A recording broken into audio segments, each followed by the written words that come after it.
my name is Tiffany. Welcome back to my channel. Today we are going to talk about week 8 of this pregnancy. Hi everyone, so today is September 29th. It is actually Chad and I's 1 year anniversary. Is that how you say it? Chad and I's. Chad and my 1 year anniversary. Grammar, I don't know. Someone correct me because I don't know. Anyway, but yeah, so baby today is the size of a kidney bean. How cute is that? We get to go tomorrow to see and make sure baby is okay. I'm so excited but so nervous to see baby because, as y'all know, I did have some bleeding last week. So fingers crossed everything is okay because mom is freaking out over here. All right, you guys, I am back from the ultrasound and great news, baby is fine. Thank God. Oh my goodness, I was so worried, but he actually grew. So he is doubled in size now. On 6 weeks and 6 days, he was only like 8 millimeters, but now he is 16.1 millimeters. And then we got to hear the heartbeat and I teared up, and then Chad teared up because it's just such a beautiful sound. One of the most beautiful sounds is to hear your child's heartbeat and know that they're okay in there. He had a heartbeat of 171. I don't know if he's a boy, but Chad and I have just been saying he all the time, only because I guess, I don't know why we keep saying he. We have no reason as to why we think it's a boy, but let me show you. So he looks like a little baby chicken in this photo. It is so funny, but yeah, you see the little head, the arms and the legs are forming. Today is a good day that we saw baby and baby's fine. So right now the baby is the size of a kidney bean. It's 3/4 inches and it weighs 0.04 ounces. So it is very, very small right now. I can't remember what I said a couple days ago when I filmed a little bit on the day of us going to the ultrasound, but the doctor had no idea where the blood came from. When she was looking at everything inside, she couldn't see any pockets of blood. And normally when people have some bleeding, they have a subchronic hematoma or something hematoma. I need to figure out what the word is, but it's when you have, I think, a pocket of blood between the placental wall and then it causes some bleeding, but she didn't see any of that. So I don't know if maybe my cervix was just irritated, which is why it caused some of that bleeding.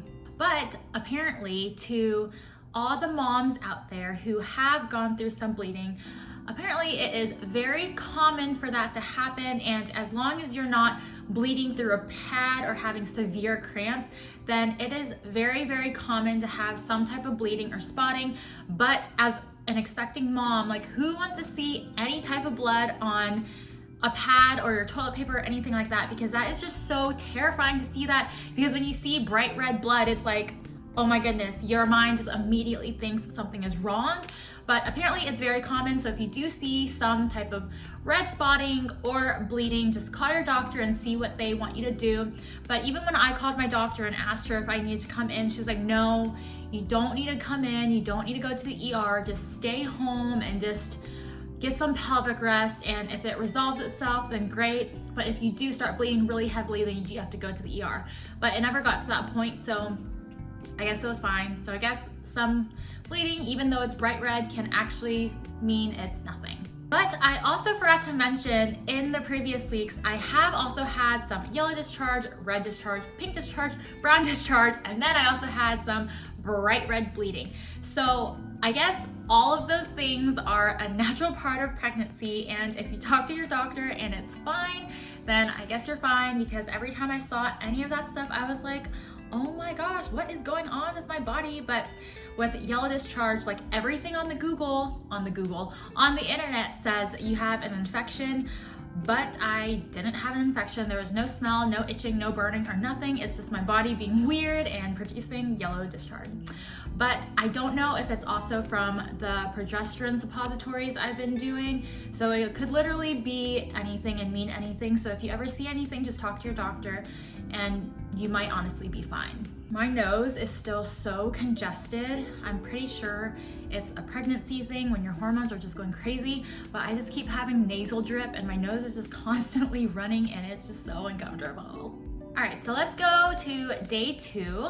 On day 2, cooking was so difficult. Like looking at meat or fish just made me want to throw up so badly, and even thinking about chicken right now is kind of making me nauseous, honestly.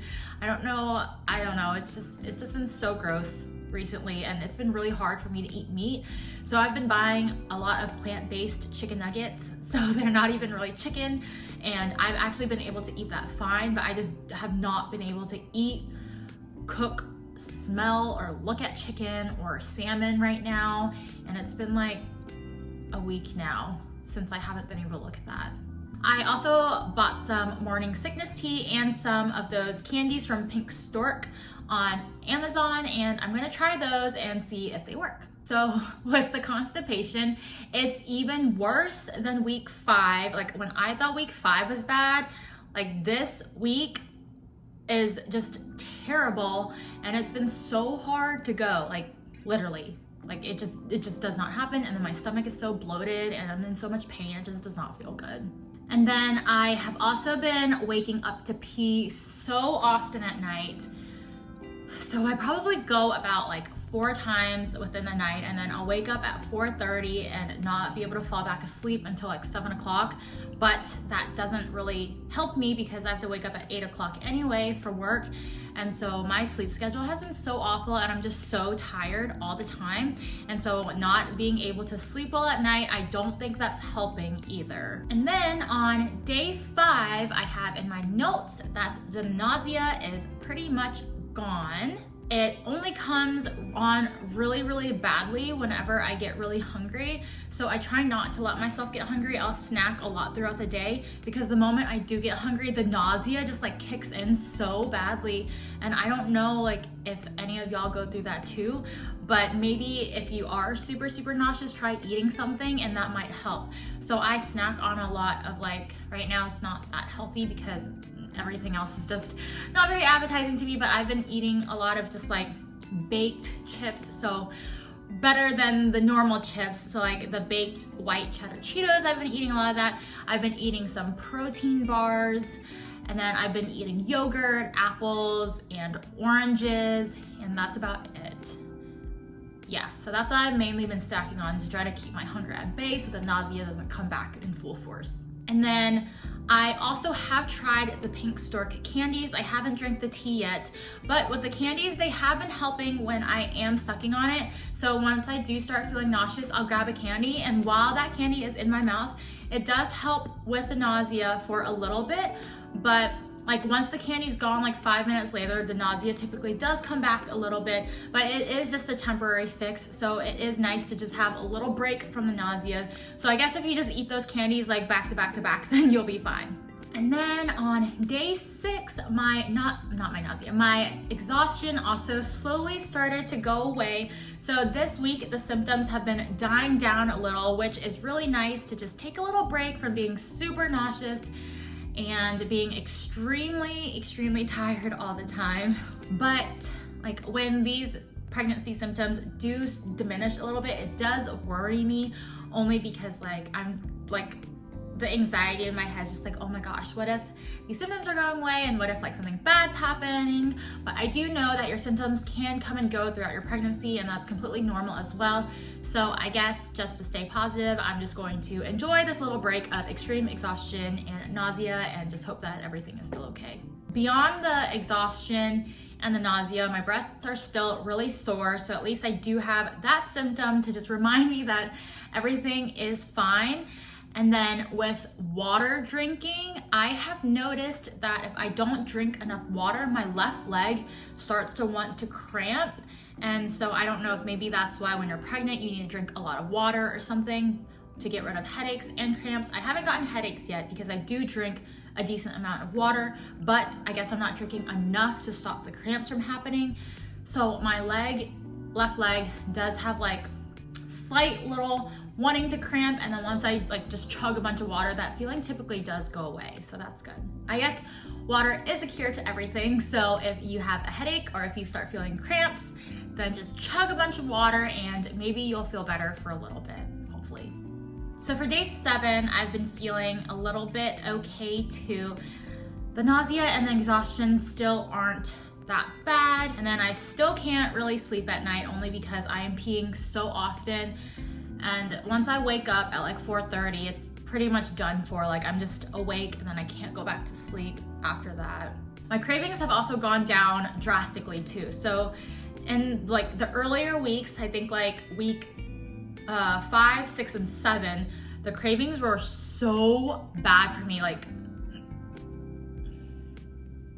the cravings were so bad for me. So like anything that I would see on like my Facebook of like cooking videos of like ramen, like fried chicken, or just anything unhealthy, like I would want it so badly. And then because I have developed an aversion to chicken and salmon, I literally can't really eat anything healthy. So I've been trying really hard to eat healthy. The healthiest things I've been eating is pretty much fruit, but for the most part, I've been eating a lot of carbs, like noodles, breads, chips, and just bad food. So my diet is basically shot right now, but the cravings aren't as bad as they were before. So I can like start to eat like healthy carbs and stuff like that, but it's still not something that I want to eat because my stomach gets really uneasy, but it has been better than before. I also started getting like a weird dull poking feeling in my uterus. I don't know exactly what that means,